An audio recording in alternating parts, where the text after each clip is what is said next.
Thank you for allowing me to come interview for my new radio show, DmtsRadio.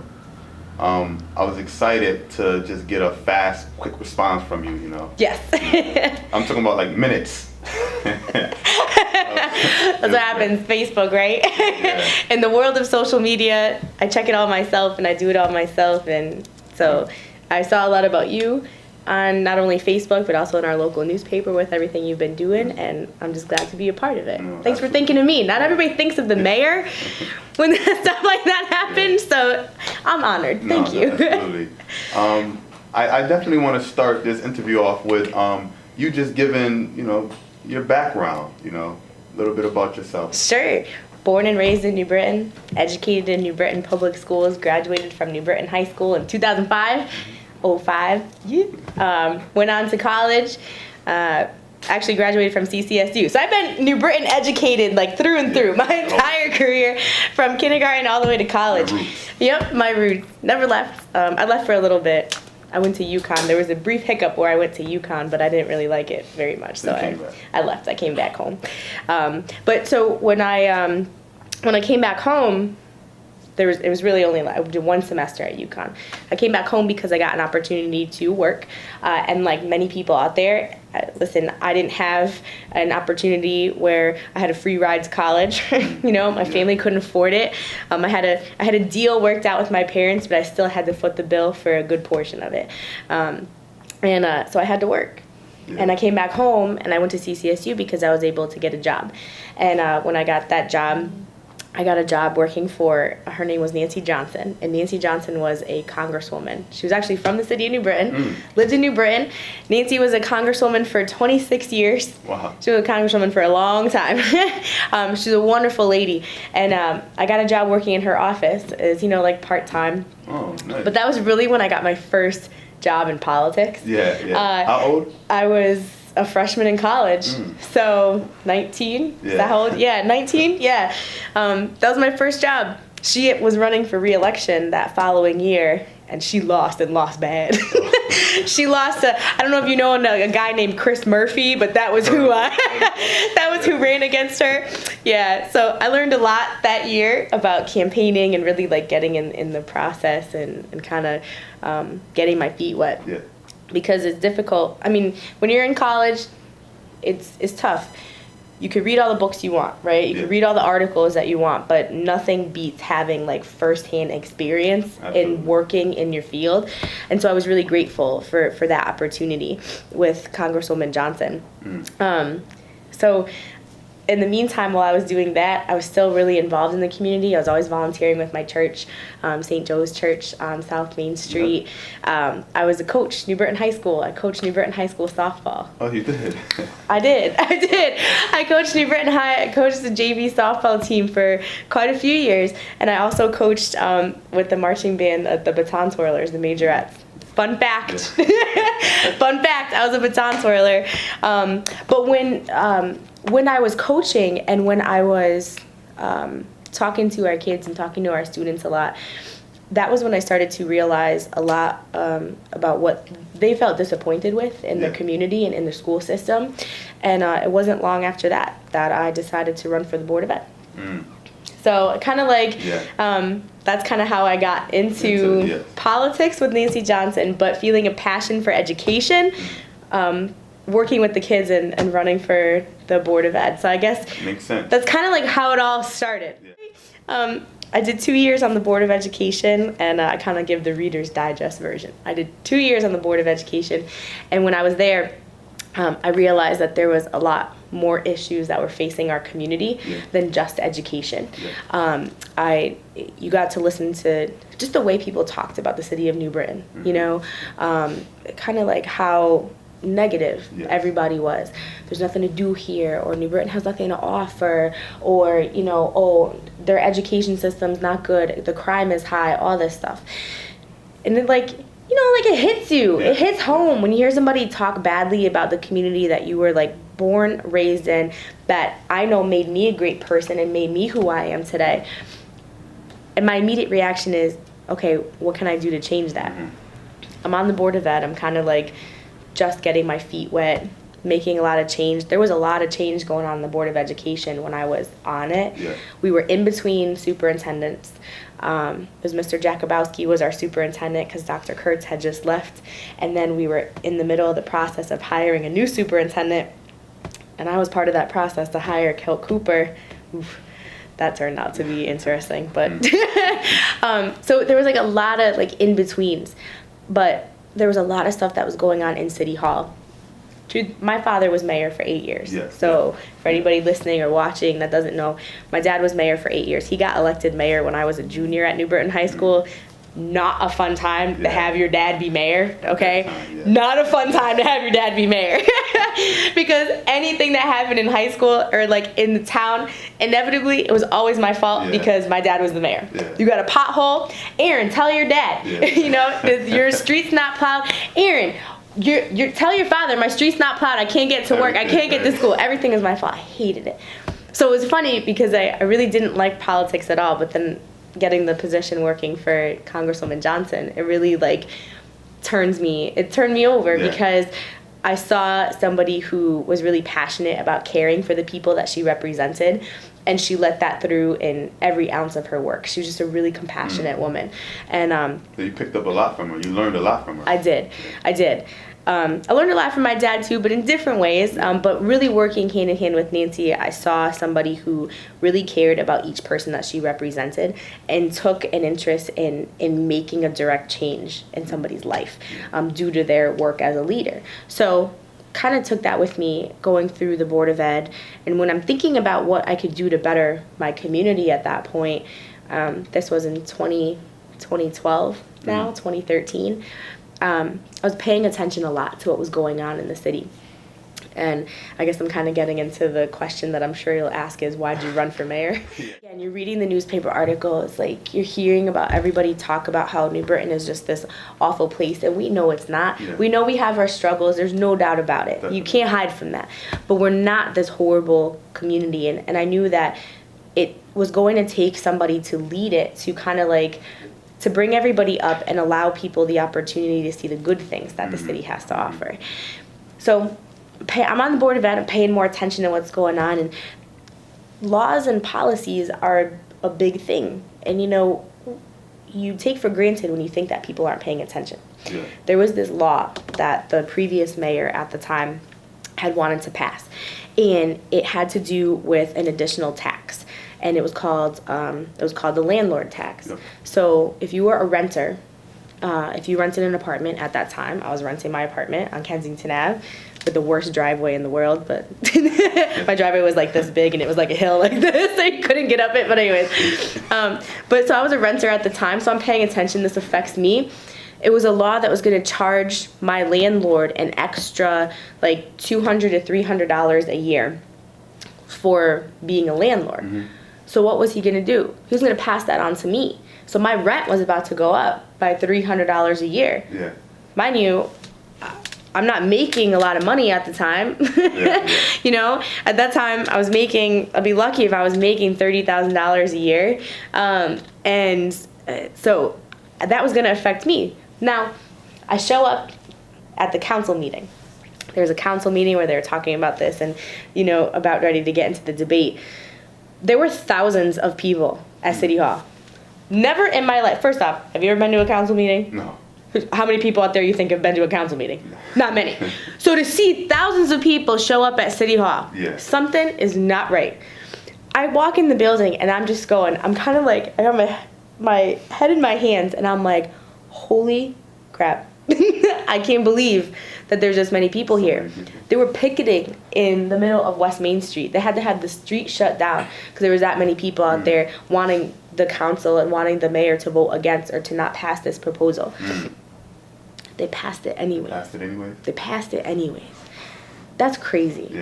To know you're in a position where you represent what the people want, right? It's not what I want. Can I have my own vision in this job? Yeah, of course. But my job is to represent what the majority of the people want to do. You're not even paying attention to what the people want. Something's wrong. So I thought to myself that night, I was like, who's going to change this? I'm looking around and I'm talking to a bunch of friends, and I turned to one of my friends and I said to him, I go, I'm going to run for mayor. And he looks at me, he's like, are you out of your goddamn mind? And I'm like, no, like, I'm going to run for mayor. I'm like, who else is going to change it if I don't? Yeah. Who wakes up in the morning and says, gee, I think I'm going to run for mayor today? Not very many people do, but at least I had, you know, my dad had done it before. I knew I had somebody good that I could take advice from and go to if I needed it. I kind of had a good idea of what the job entailed just from growing up and watching him. You know, I knew where my compassions were from working for Congresswoman Johnson. And then I didn't even talk about the internship I had with Governor Rell. I spent 2 years with Governor Rell, too, 2007 and 2008, when I was in college. And that was a great experience, too, watching her. She was a wonderful, wonderful woman. But so all those things, like, it was kind of like a perfect storm, right? It all kind of like came together, and I said, that's it, I'm running for mayor. And everyone was like, you are crazy. I said, I might be. But I'm going to give it a shot. I was 26 at the time. I'm old now. I'm 30. But in the world of mayors and in politics, there's not a lot of young people at all. So when you're talking about wanting a younger voice heard and represented in government, we don't exist. When I was on the Board of Ed, I was the youngest person by 20 years. I became mayor. I think I'm the youngest. I mean, I still hold the title to this day of youngest female mayor in America at 30. In America? The whole nation.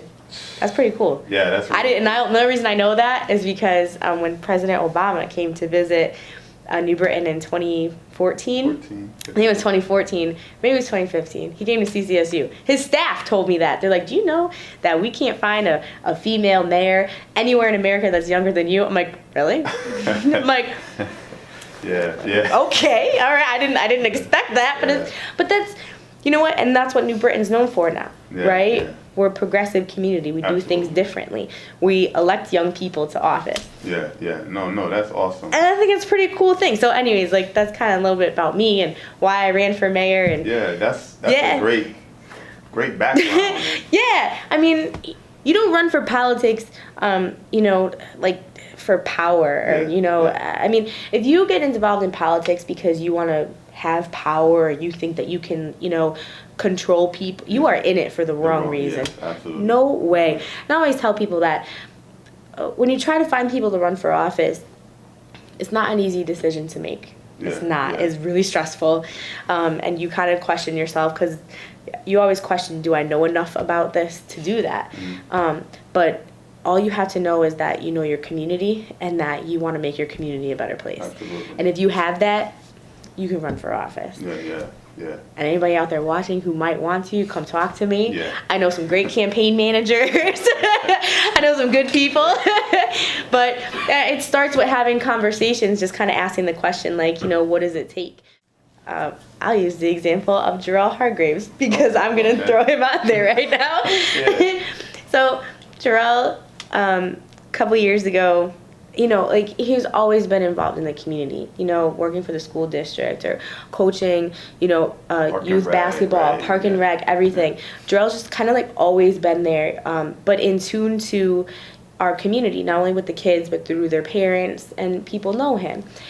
When I'm looking for people to run for city council or to run for office, I want people like that. People who are in touch with the community, who know our children, who know our families, who know the needs of our community because they're in it and volunteering and giving back.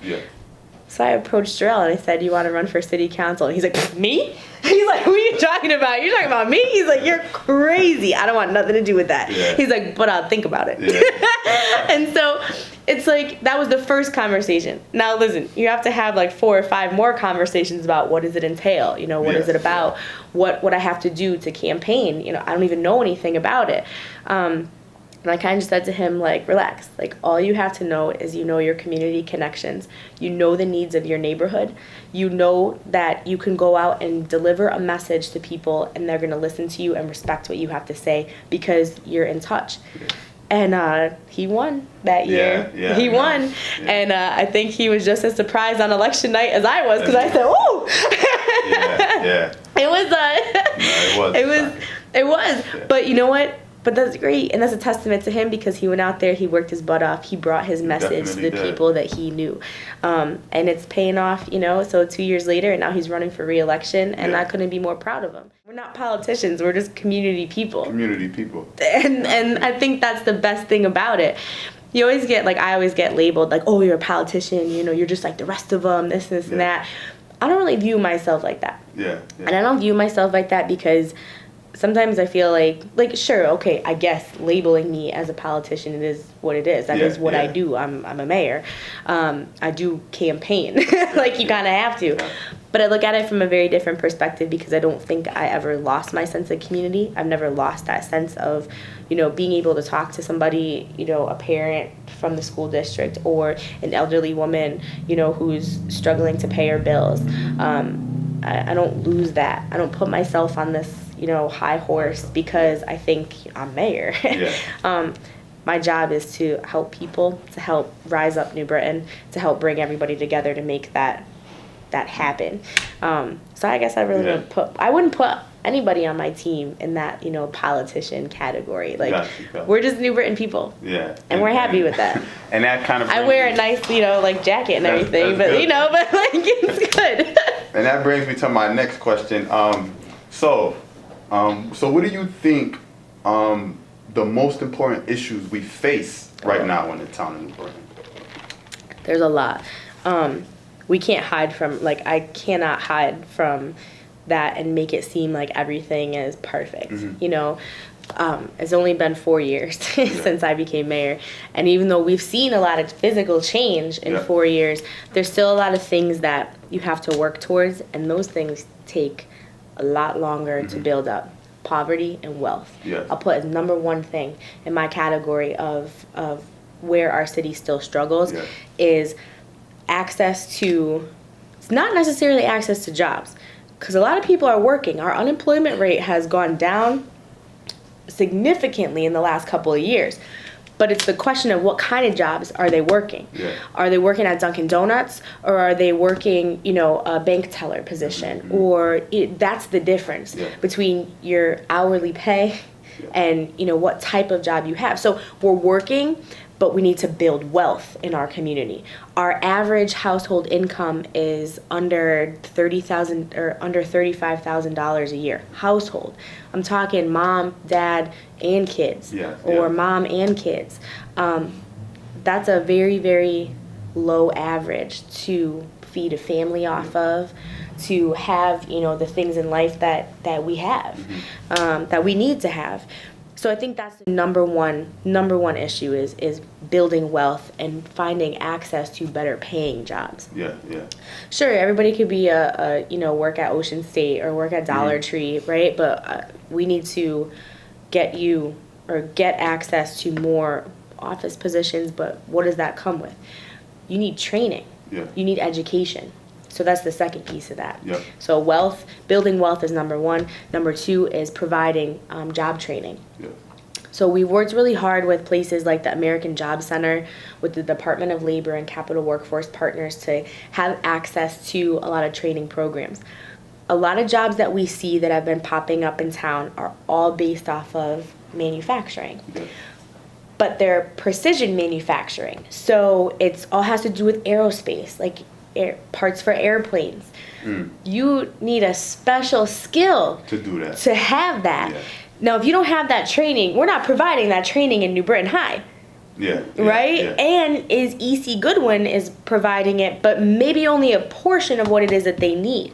So our kids are graduating and they're not necessarily fully trained and able to jump into those jobs because they don't know.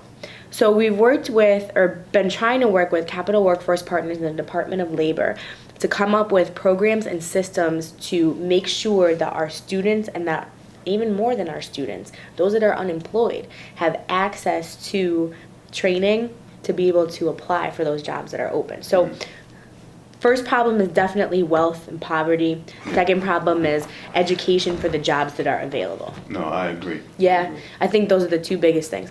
And again, they're not you don't solve those problems overnight. Yeah. That's a long process. Yeah. So kind of like what we did at New Britain High with the Health Academy. I don't know if you're familiar with that. man, how many years has that been around now? It's been probably like 6 or 7 years. The Health Careers Academy has been around at New Britain High. That academy was created because we needed a pipeline of students to all the jobs that were available at the hospital. We got 2 hospitals in town, Hospital for Special Care and Hospital Central Connecticut, otherwise known as New Britain General, which will always be called New Britain General to me. Wanted to change the name. Right, can't be changing the name on us. But we needed a pipeline of students that were educated in the nursing fields, in the medical fields, to be able to go work the jobs that were available. So 7 years later, and millions of dollars later, the hospitals are now financing the Health Careers Academy at New Britain High School because they've had such great response from the amount of students that they've had that were ready to work. And they're hiring them directly out of New Britain High to come to work. They're making payments for their college credits because they want them to get that next degree to work. Got you. That's what we have to do more of, and find those niches and those partnerships. So next on the list is a manufacturing academy. And we're trying to work with some of our larger manufacturers in town to figure out how do we create this manufacturing academy and gear it towards the jobs that they have available. The problem is that technology is changing so quickly that if we were to create a program, and let's say we needed 2 years to implement it, the program would be different because the technology would be different. So it's a work in progress, and the Chamber of Commerce and our Department of Economic Development have started conversations with businesses like Polymer Precision. Polymer just opened up that big factory on Osgood. They hired over 100 people their first year. New Britain residents. All? Not all of them, but mostly. They put a priority on hiring New Britain residents. And in the next 2 years, they're expected to expand and be hiring almost double, if not triple, their workforce. They need those people. So places like Polymer, like Admiral Machine, who also is doing an expansion, Peter Paul Electronics, they're all on John Downey Drive. This is what they're looking for. That's good. Yeah, so, I mean... wealth and education are the two biggest ones. And that brings us to our next question. For our education system here in New Britain, what is our plan for these kids? Because I know a lot of these kids do graduate, but when they do graduate, like we talked about, they're not graduating with the skill, and they're not graduating prepared. They're not graduating at reading level, and it's like they're graduating, but it's almost like they're failing. Like, what is the plan to actually change that around, or what do we have to do? Create a pipeline to college. And college isn't for everybody, right? I think you have to admit that not every student that graduates New Britain High School is going to go on to college. So you need some type of preparedness, whether it's that job training program that we talked about, right? Manufacturing academy. Are they going to the health academy? What are they doing? You have to create that pipeline and teaming up with the resources that you already have. But we also need TUNCSIS and CCSU to be a part of that. We have a lot of our students go on to TUNCSIS. They get their 2-year associate's degree, and then they go on to a university, or sometimes they find a job with their associates, and you know, they're good. But CCSU needs to be much more involved in our school system. They just got a new president, Dr. Toro. She is amazing. She's so great. She wants to do so much for our school district. Her, myself, and Nancy Sarah, our superintendent of schools, have met numerous times. Her and Nancy are working a lot closer together than on a lot of the details of that, because as mayor, it's interesting. I don't really have a lot of say when it comes to the Board of Education. So I don't have any say in their curriculum or any of that development. I only tell them, the only thing I can tell them is how much money they get. I can't even tell them how to spend it. So the state of Connecticut actually, per state of Connecticut law, they separate that out. So that's where your Board of Ed and your superintendent really come in. But that's why it's important, though, that the mayor and the superintendent have a very close working relationship, because I need to know where her priorities are. That was kind of like, I don't know if you remember, but there was a lot of drama in the newspaper a couple of years back because I didn't get along with our superintendent at the time, Kelt Cooper, who I helped hire when I was on the Board of Ed, go figure.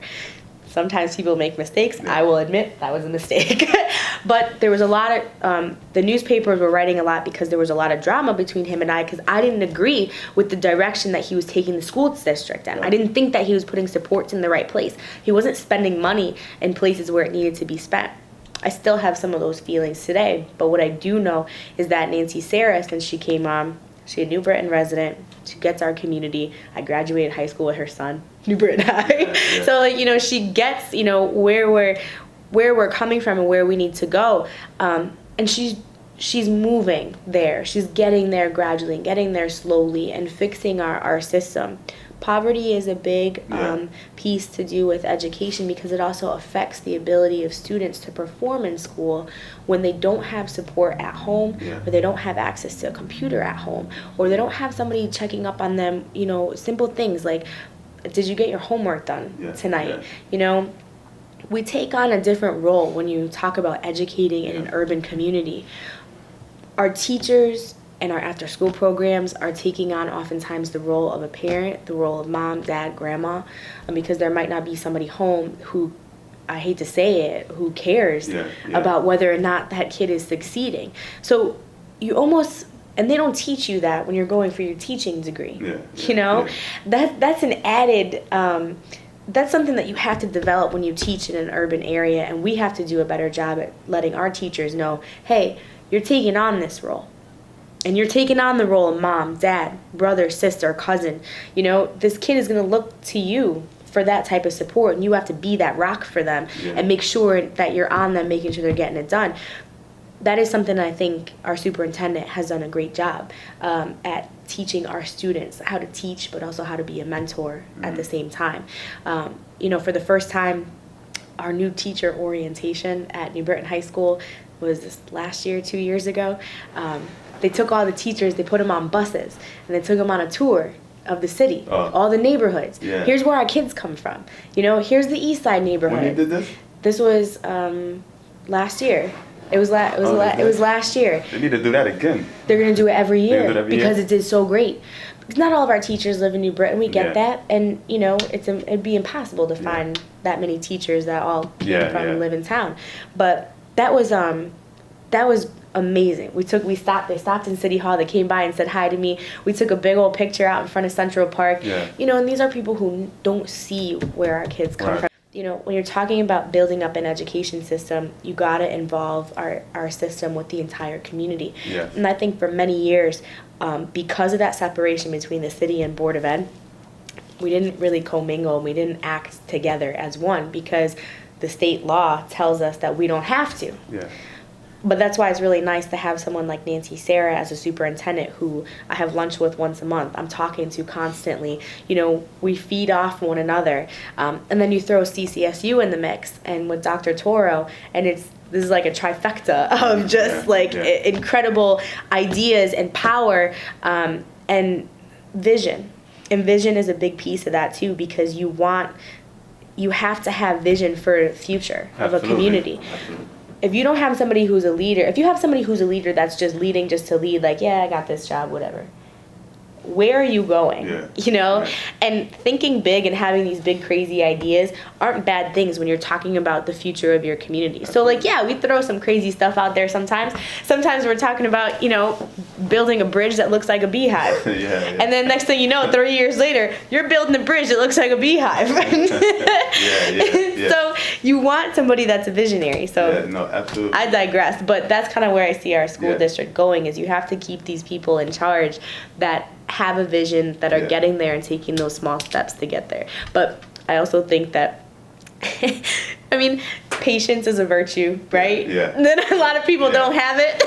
And we're in like a need to know time frame. We need to know now, and we need change now. And it's like, hold on, because you want to make sure that you're making change and you're doing it the right way. You're not rushing into it. Coming to high school not prepared. So it's almost like that part is the good part for high school. So how do we back up and say, all right, why is our kids missing these many days of school? Or why is, you know, I think I read something like 50% of our freshman kids end up with more than one F in their first year. You know, it's like do the teachers care? Do some care? Do the kids care? Do the parents care? It's like, I know it's a lot, but like, where do we start to basically develop these elementary kids to prepare them for middle school, then prepare them for high school, and then high school, it'll be easy to prepare them for college because now we went back to the root. That's where I think, like, but where do we start, though? You're absolutely right. I mean, you're 110% right. You got to back up and you go all the way down to the root of the problem. And where is the root of the problem?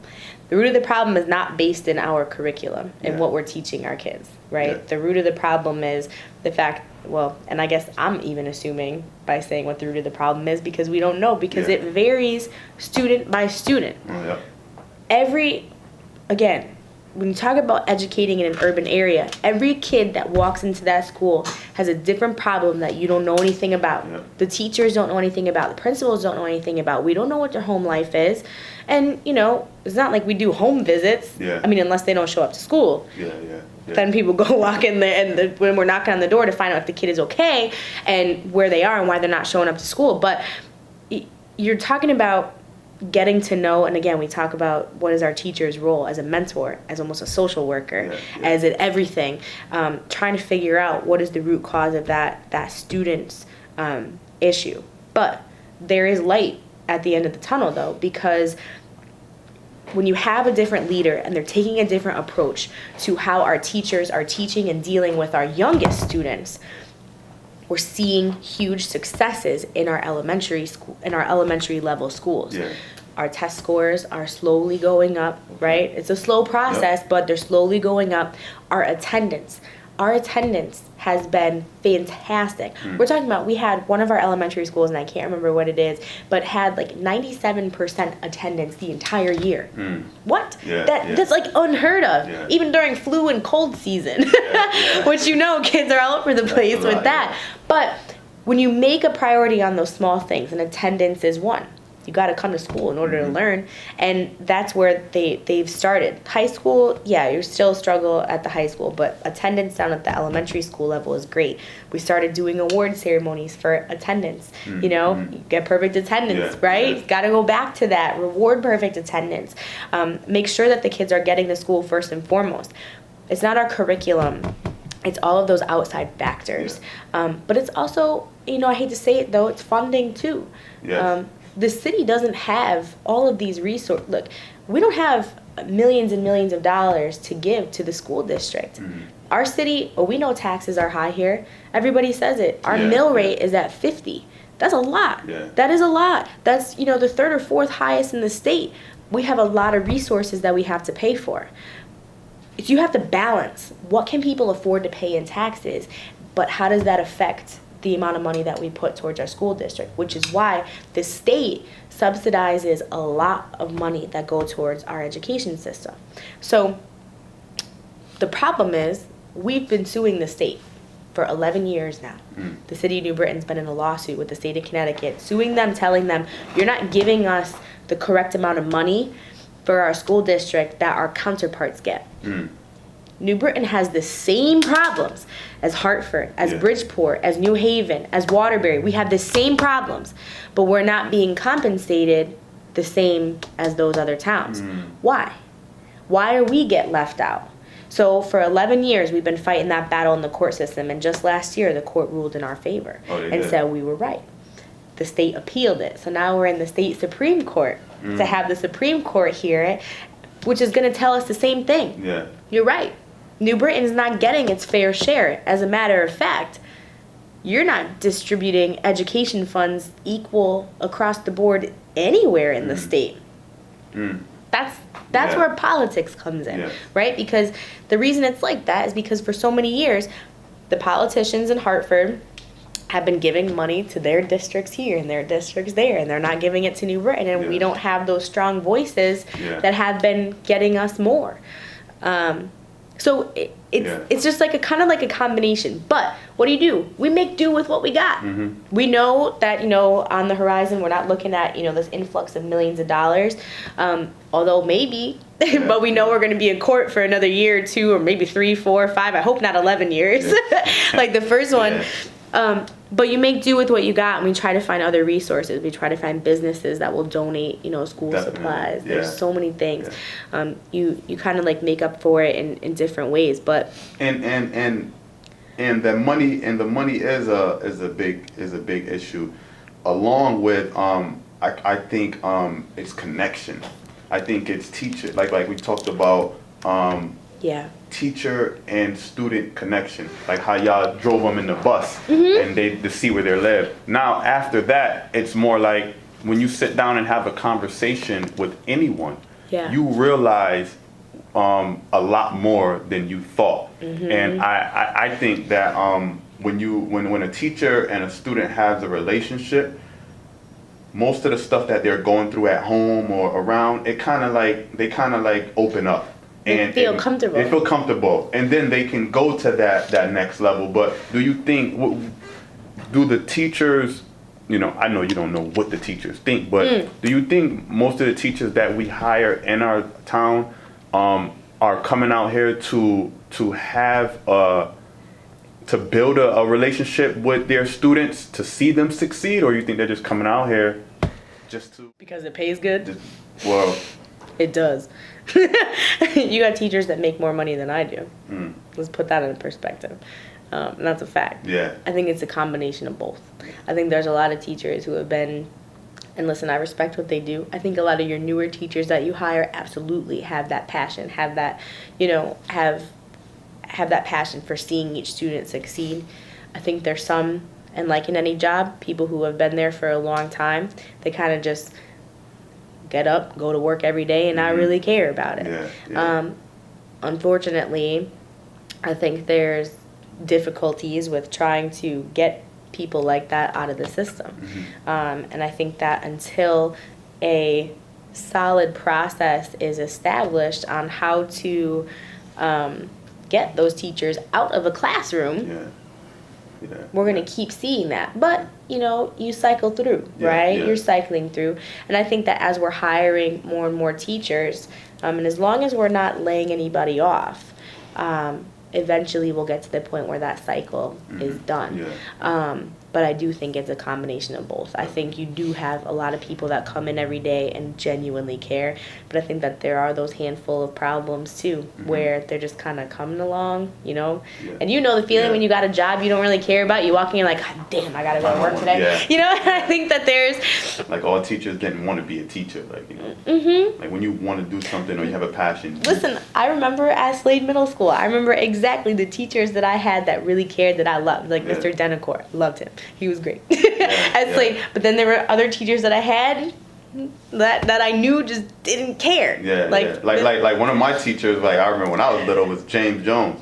Mr. Jones. And I know like he cared, because whenever I would cut up, like he'd be the first one in my face, and it made me think, so it's just absolutely it's very important to have that relationship and connection with the kids. There's no doubt about it. And listen, as students, we remember those teachers exactly to this day. I always tell a story about my favorite teacher, Mrs. Sessamon. She was at Lincoln. Mrs. Sessamon cared so much about every single kid in her class. She was also the classroom that had this like big like jungle gym type thing in the classroom, so like everybody loved going to her class. But she also like spent individual time with every kid in my class, including me. Like always took the time out to do. Her husband, actually, he works at the Bees Stadium now, so I still see him all the time, and it's like, oh my God, tell Mrs. Sussman I said hi. She's been retired for a long time now, but you remember that, you remember absolutely. those teachers that make that impact on you, and so it is really important. I would hope, and I would certainly hope that nowadays nobody gets into teaching. Because just like you don't run for mayor if you don't care about your community. Well, you shouldn't become a teacher if you don't care about making a difference in a child's life. Absolutely. I also wanted to ask you, the whole of the community. There's some areas that's real bad, like the place I come from, Mount Pleasant. My company, we recently threw an event over there in Mount Pleasant, and we had the opportunity to talk to some of the parents and some of the kids, and a lot of their issues was that their basketball court got potholes in them, their backwork where they run and play at, and their rims was like my company had to actually donate the money for the rims, like to get them new rims. And some of the kids was just saying like we can't do nothing out here. There's nothing. There's no fun. We stay in the house.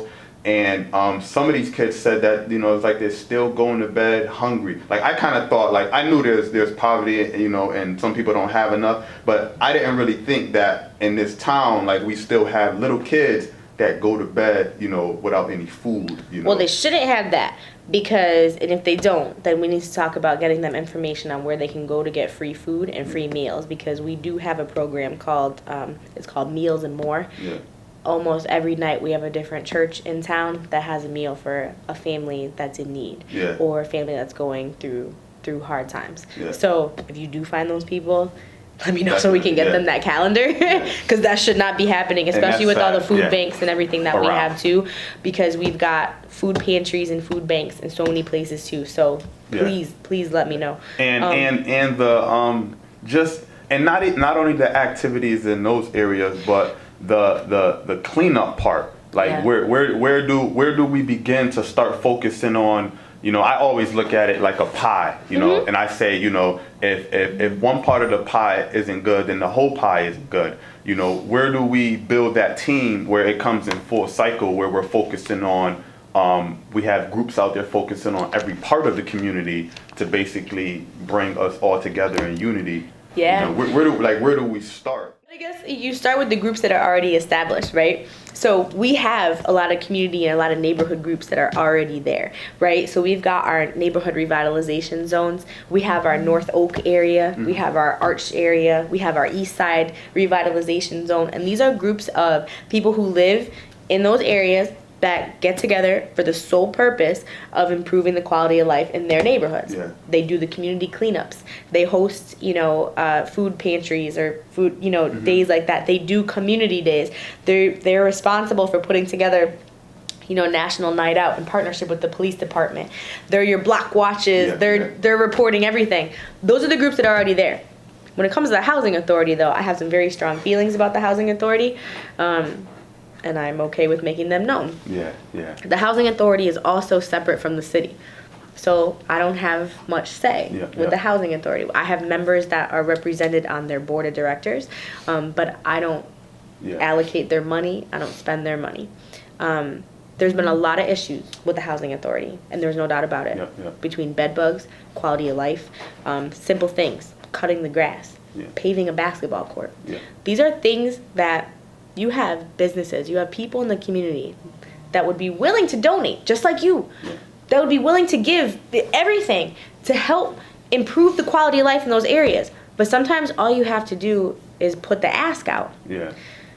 If I knew that we needed, help with a playscape or basketball courts or something even simple as like planting flowers, right? We can get people together to do that. And listen, I've got a line of folks that are willing, they want to help out. What can I do for my community? How can I help? What can I do? We coordinate that stuff. We have an Office of Community Services here in City Hall that helps coordinate just that. Gotcha. We'll plan those things. But the leadership at the Housing Authority has never been strong enough to accomplish that. We're talking to a point where it's my office telling the management or the leadership of the housing authority things that we're seeing, and I'm not in there every day.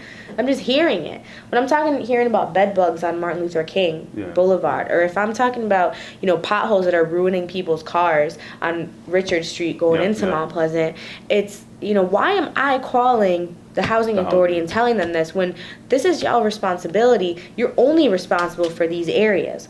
So the executive director quit recently. Heard of that. And there's been a lot of pressure from the Housing Authority board to make a lot of change.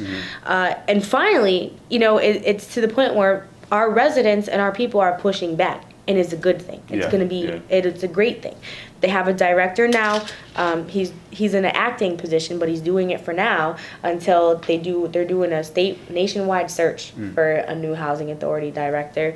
And I think that's going to make a big difference with the future of the housing authority properties, not just in Mount Pleasant, but Knapp Village and MLK. And, It's desperately needed. Yeah, it's been one of the most frustrating pieces. I feel if I had to say, like, what's your biggest frustration as mayor, like, the housing authority is right up there, because I want to see so much happen. Like, you know, you can only throw a coat of paint on something for so long until it just it doesn't work anymore. And when you're driving by, it's like, come on, like, something as simple as like flowers or mowing the lawn or like a fresh, you know, asphalt makes a big difference. Big difference.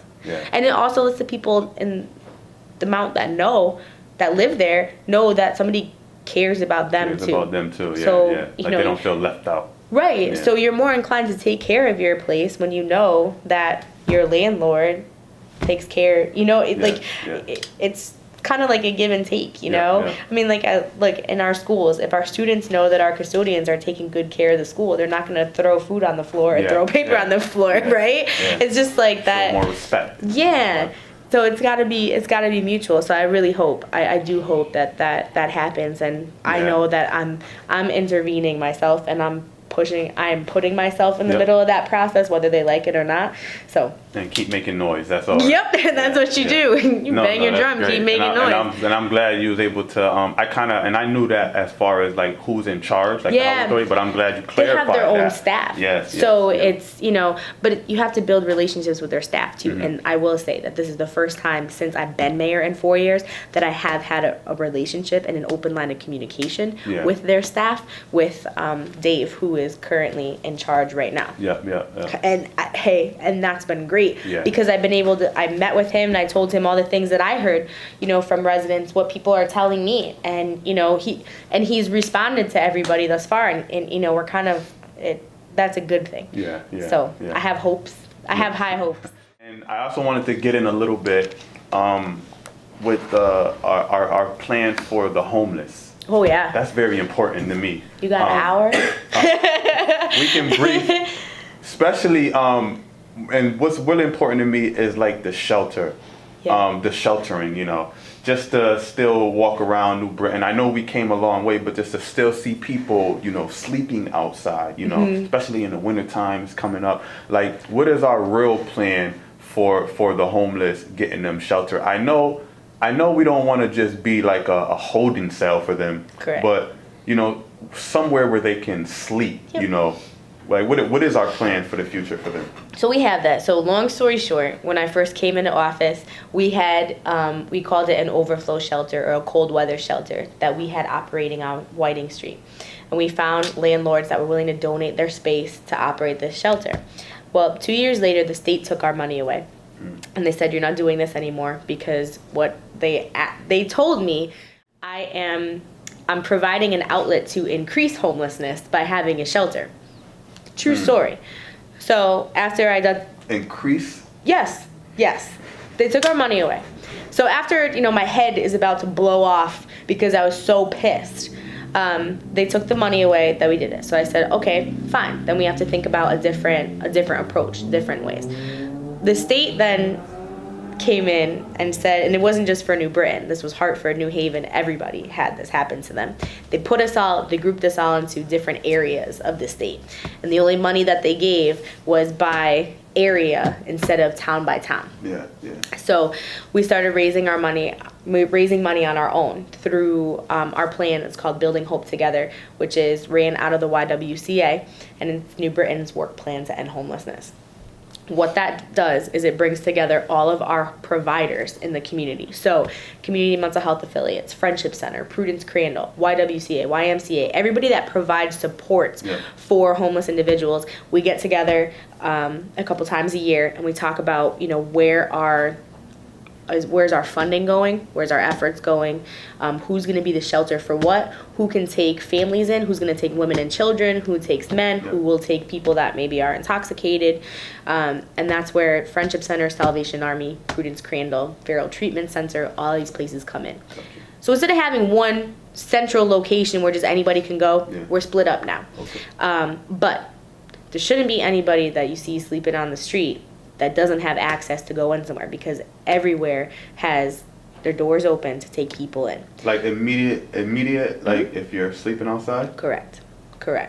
They can knock on the door of the Friendship Center. They can knock on the door of the Salvation Army. The only time not is, well, wouldn't it, so for the Salvation Army, There was a young kid. He was about 24 years old, and he used to stop by my program. Yep. And we would feed him something from the concession, and he was sleeping outside, and I just started talking to him, trying to learn about where he come from, and I think he said he lived out there in Bridgeport. His mom kicked him out or something, so he just been around outside for about 2 weeks. So I brought him to the Salvation Army, but they told me I had to call 211. Correct. So once you call 211, they don't have no immediate room.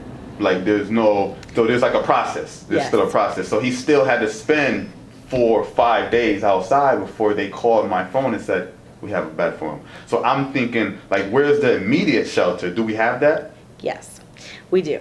And so this was last winter. So this was part of the new program that the state implemented, the 211 program. No, but this happened before the winter. So this happened during the spring, right now. Okay. Right. So because the state put us in that regional area, so we're now in with Bristol, we're in with like all the surrounding towns, Newington, Plainville, Southington, whatever. There's shelters in Bristol too. Okay. So when you call 211, that's because the state told us that this is how it has to happen. They took the opportunity. They took away from us, from the towns, the ability to take people. Like we were getting people that were coming here at City Hall, and we were sending them, calling up the Friendship Center ourselves and saying, "Hey, do you have a cot for so and so tonight? We have somebody here." CMHA. There's a program that we have that goes through community mental health affiliates that will get people hotel rooms for that in between. Gotcha. So that's what he should have been referred to. Gotcha. I actually just sent a letter out. It's just probably the resources just wasn't there. Probably, I guarantee it. So 211, the system actually, it is working, and it's much better than what it had been in the past when this first program was first rolled out. So if you do find somebody that's homeless, or if you come across somebody, make sure they call 211 and get placed on that shelter placement list. Gotcha. Once they get placed on that shelter placement list, then they immediately get into opportunities for housing, for the housing voucher program. So like in the last year alone, year and a half, in New Britain, we've had over 113 people go through that housing voucher program to get out off the street and into an apartment. Gotcha. They get a caseworker. They get so much opportunity to make sure that they're getting back on their feet. It also comes with job training and supports, and access to resume building. Nice. Then we come in and we help try to link them with some type of employment opportunity. Gotcha. You have a community that's coming in a lot together and providing lots of different opportunities and supports for those that are homeless. But what should have happened when you called 211 is that they should have referred you to CMHA or to whoever had that bridge night. Right. Hartford has a shelter all the time. They should have referred you there. That's what should have happened. Same goal, but I wanted to put that out there. Do you get along with the party? I don't care what party you are. Yeah. Listen, I may be a Republican. We're not all bad people, right? Yeah. I don't need to sit here. I don't like Donald Trump. Do you want to put that out there right now? I don't. Okay? Like, I don't need to. That's okay. Just because you're of the same party of someone doesn't mean that you necessarily like them or like their policies. But here's something that we do differently. So, I'm a Republican. That's cool. Why am I a Republican? Because I don't believe that we should throw money at every problem to fix it. I believe in kind of like in being very conservative when spending money. That's where my Republican ideologies come in. We want to talk about all the other stuff like gay marriage and all that stuff. I don't care. You kidding me? If you're gay and you're married, you're happy. I'm happy. I don't care. Like all that stuff that we kind of like stereotype Republicans as. I do not. I'm a very moderate person. I like to be a realist. But people on my team that ran as a Republican aren't Republicans. Yeah. So the Republican Party in New Britain, when it comes to endorsing candidates, they don't endorse just Republican candidates. We got Democrats. Yeah. Now let me give this one to you. Yeah. Danny Salerno is our majority leader on the city council. He got elected on the Republican line, but he's been a Democrat his entire life. And like we call it a fusion ticket. Terrell Hargreaves, a Democrat. Tremel Collins, a Democrat. Don Naples, he's an independent. They all got elected on the Republican line because when I'm putting my team together, I don't care. You care about the city? Come on. On board. Come on. If you're okay, the problem is that when people go to vote, they look down and they see Republican, and they think, oh my God, I can't vote for this person because they're a Republican. But wait, I'm sorry, we don't mean to confuse you, but I just really don't care. And I don't think that at the local level, I don't think that parties should matter. It should be about good people. It should be about people that care about your community. And the goals, right? Right. I mean, you tell me, is there a difference between a Republican and a Democrat way to fill a pothole? No, you fill it all the same way. So why does it matter? So there are definitely people, the Democrat, listen, my mom's a Democrat. My grandmother, my whole family, my uncles were actually elected officials and that they were on the city council in New Britain, and one was a state representative. He was a Democrat. This was way back in like the 1950s, my great uncle. He was a Democrat elected state rep for New Britain, and he served there for like 20 years. So it's like, I'm like bipartisan all over the place. It's just about good people to me. And you know what? I don't think that should matter to people, but I think that today, I think people have become really polarized. You're either super Republican or you're super Democrat, and there's no in between. I think that the majority of people like in our community fall in between, in that middle area where I would kind of place myself. But unfortunately, there's nowhere for us to go when it comes to picking a party. Like, you can't run as an unaffiliated candidate and be successful because people always pick one or the other. So I kind of find myself a little lost occasionally when it comes to issues because I always find myself right in the middle. But I know that I'm not the only person who feels like that. It's just I'm the only one that has to run for office with that. And I know you have to go, but this is the real last question in this short, however short you want it. So you're running against Meryl Gay, and I just want to ask you, because the interview we had was wonderful. It showed a lot of passion. It showed that you have a vision for the town, and I think that myself and the people want to know, no matter the outcome is, would you still give your all to pursue some type of help for the town of New Britain, whether you win or lose? Oh my God, yeah. Are you kidding? Listen, this is my city, man. This is where I grew up. This is where I was born and raised. Because it can be done in or out of office. Absolutely. You can still make a difference. You still can. You absolutely still can, whether you're in a position of power or not. I just, I may end up calling 211 because I might need to be put in a shelter because I'm not going to be able to pay my mortgage. But yeah, absolutely. No, great interview. Thank you very much. You're welcome. Thank you so much.